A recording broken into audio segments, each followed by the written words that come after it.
3 reasons World Supercross canceled. New pandemic, masking, travel restrictions start next month. Lockdowns coming in October, right before election year.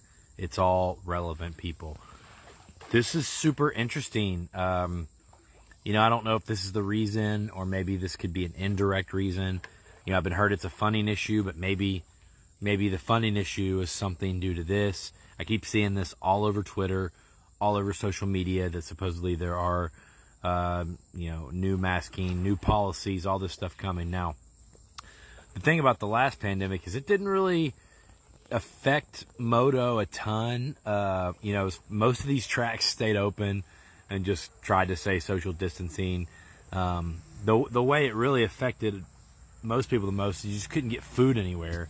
So you had to like pick food up and eat it in the car or something. You couldn't go in and eat anywhere traveling to these tracks. That was so annoying. But yeah, hopefully this is just a bad rumor that's not really happening, because we will not comply.